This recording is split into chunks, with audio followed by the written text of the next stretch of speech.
Let's shift gears a little bit.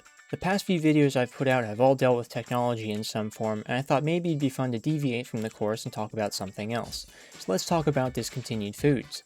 The first one I have on the list is Cheese Nips. They were made by Nabisco, the same brand that makes Chips Ahoy and Oreo.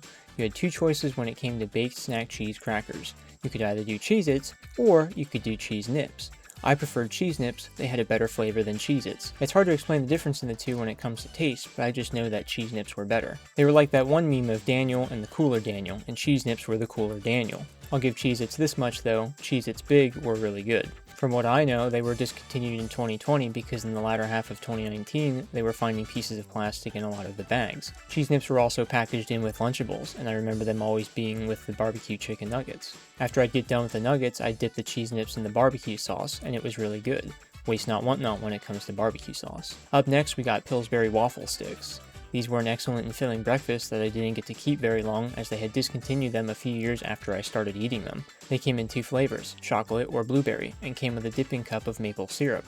For years, my parents always got me the blueberry, and I'm guessing it's because they didn't want me hopped up on sugar first thing in the morning. But I actually didn't know about the chocolate variety up until the year that they had done away with them. I still got to try it for a few months, but I wish I would have had that for the past few years over the blueberry. Doritos came out with two limited edition flavors years ago called Late Night Loaded Taco and Late Night All-Nighter Cheeseburger. My family always went for the cheeseburger, as it had a bigger and better flavor than the taco. We'd grab the biggest size they had, and my dad and I would destroy the whole bag in a day or two. It found its way to the top of the store list every week, and it was definitely the go-to snack for the longest time, but like the rest of the foods on this list, they stopped making them, and we had to go back to nacho cheese and Cool Ranch. This next one isn't a food per se, but it was still memorable and had to be put on the list.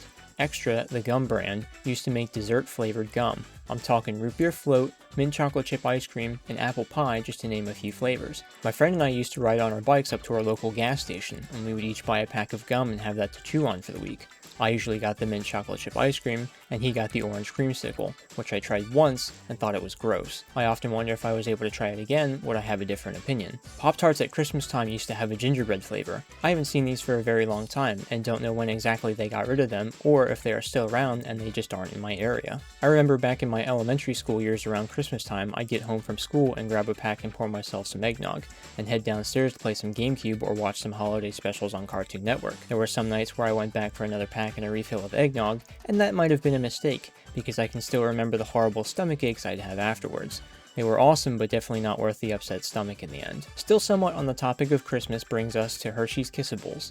I'm pretty sure that these were available year-round, but I believe that most of the time I had them at Christmas. They were like M&Ms, but in a Hershey Kiss form. These were always a staple my parents got me to put in my Christmas stocking. Relatives made it a goal to get a bag or two, so when we came over to visit, they would give them out. Hershey's at some point during the 2000s discontinued them, and we haven't really gotten them back since. Not even for like a limited time thing either. I know that right now with food dyes being under the microscope, it probably wouldn't be a good idea, but if there's a way we could bring it back without any problems, then that'd be cool. The odd thing about this situation though is how we still allow M&Ms and Skittles to be on the market. Moving on from that, we got Sunkist fruit snacks. My family never had these at home, but when I went over to my dad's aunt's house, they always had 2 boxes ready to go because they knew it was my favorite. These were also a killer snack. Obviously they weren't filling, but as a kid you'll take any sugar that comes your way. These rivaled the likes of the Scooby-Doo fruit snacks and the Black Forest gummies we have today. These lasted for quite a few years, unlike the other items on this list, and then seemed to just vanish without a trace. I know at Halloween as well, relatives used to practically dump a whole box of Sunkist fruit snacks into my bag. I think the one year I looked forward more to the fruit snacks than I did the candy. There was another snack that had come out around this time called Yogos. They were yogurt-covered fruit that came in small pouches. The thing I remember about these isn't even the food itself. It's that initially when they did come out, a lot of the boxes had a dispenser inside that you'd be able to load up and take on the go. If you had one of these, you were the coolest kid in the neighborhood. I unfortunately don't have mine anymore. I think I ended up pitching it because A, it wasn't getting used, and B, Yogos have been discontinued for a while now. I mean, to be fair, I probably wouldn't use it at this point anyway, but it's the little things you remember about stuff like this. Like most snacks, you need a variety of flavors, and I think they did a good job with this one. I think the closest we are now to having Yogos back is Yogis, or Yogis, or however you pronounce them. They're a good substitute, but will never be quite the same as Yogos. This one's a more recent food, like in the last few years, and probably shouldn't be on the list, but Dunkin' a few years ago came out with 2 cereals that were pretty good. I don't drink coffee often, but cereal is a must, especially if I don't want to make anything. They had a caramel macchiato and a mocha latte, and I had the privilege of being able to try both. It really did justice for someone who wasn't a big coffee drinker but still liked his cereal. Dunkin' cereal had a very short run because I think I only saw it on the shelves but maybe 10 months before it got replaced with something else. In a way, it kind of reminded me of s'mores cereal, which is the next item I'll get into. My memories of s'mores cereal would have been when I was very young. It would have been one of the cereals I was eating most up until the time our family was getting ready to move. There's this one time that sticks to my head where it was the first time my cousin had slept over at my house.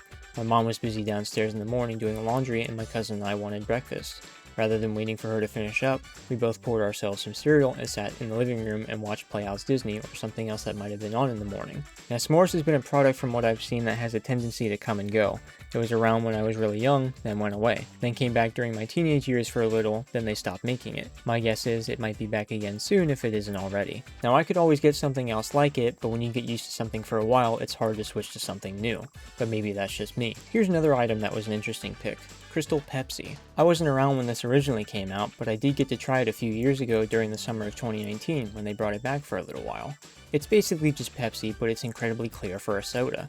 It looks like water, and is not cloudy like Sprite. I believe to date there are only 2 times where this was made available to the public, that being 2019 and the early 90s. Other than that, there isn't much more to say about Crystal Pepsi. Kool-Aid years ago used to have a gelatin that came in little cups in the pudding aisle that came in 3 flavors: cherry, blue raspberry, and strawberry kiwi. At least those were the ones they had in my area. They were really sweet in taste and made for a good quick snack. I rarely asked for the other flavors because the blue raspberry, like most foods, was the best. This would have been another snack that I didn't get to have long, kind of like the Pillsbury waffle sticks. Mom and I were out grocery shopping the one time and we came to the aisle where they had them and they were out. So we grabbed cherry and hoped that next time we came back that blue raspberry would be back in stock. When we came back next week, there was an employee stocking and upon asking said that they stopped carrying it and discontinued the flavor. But it was good while it lasted. Jell-O pudding pops were a great way to cool down on a hot summer day.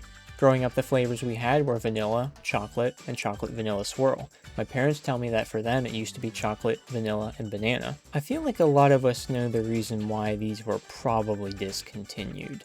There's just no coming back from that. Now if you want Jell-O pudding pops, you have to make your own. Just make sure you stick to the book when making them. I always wanted the Rocket Pops growing up, or some people call them Bomb Pops. But it was one of those rules where we get this because it's something everyone in the family likes. Even so, if they brought them back, I'd pick up a box to see if they were the same as I remember them when I was a kid. These last 2 items I feel go hand in hand.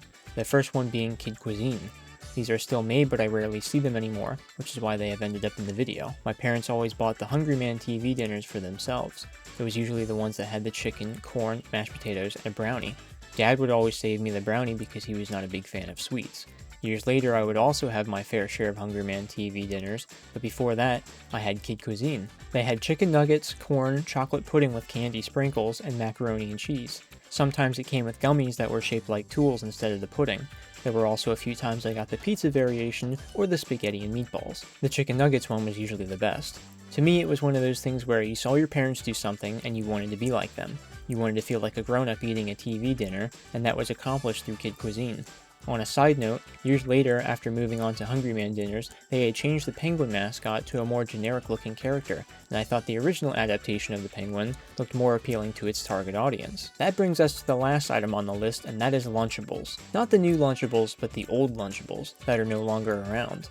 Today there are like 3 kinds you can get: pizza, crackers, deli meat, and cheese, and nachos. But back then there was so much variety, and they were always coming out with new variations to keep lunchtime for a kid fun and delicious. Burgers, hot dogs, mini subs, chicken tenders, chicken nuggets, pizza, wraps, tacos. I mean, there were so many good choices. Early on they had fruit punch soda and cola, which as a kid was always nice when you got your own can of soda when your parents were strict about sugary drinks and let this time slide. At one point, Lunchables came out with Uploaded, which would have been the time that they introduced the mini sub and Rob Dyrdek championing the new style of Lunchable they were offering. Quite a bit had changed, like the drink now being water and there being an optional Kool-Aid mix as well as a cookie or 2. If you were one of those kids like I was, sometimes it came with toys or collectibles, and that made it all the more worthwhile to get a Lunchable. I know there was a stretch where they even gave out books. In particular, it would have been the Spiderwick Chronicles. You know, the one with Freddie Highmore? Lunchables made for a good lunch, in the event neither of my parents wanted to make anything that day, and I was never mad when that cardboard box of goodness got pulled out of the fridge,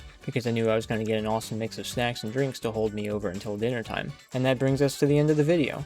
There are quite a few more foods and drinks that I could talk about, but I didn't want the video to go on too long. And like before, I am not sponsored by any of these things. I think it'd be interesting to hear from others about the snacks and drinks that they had growing up. leave a comment and let me know. I'll probably know a good bit from the 90s and 2000s, but anything older than that and it might be something completely new to me. I figured that this time around it would be nice to try a new angle on a video and cover something a little more fun. I'll probably go back to my usual rants and raves after this video, but it was nice to talk about something on the team side. If you made it this far in the video, be sure to like, subscribe, and share the video. I'll be back in a few days again with yet another topic of some sort, so be on the lookout for that. With that being said, thank you, and have a good one.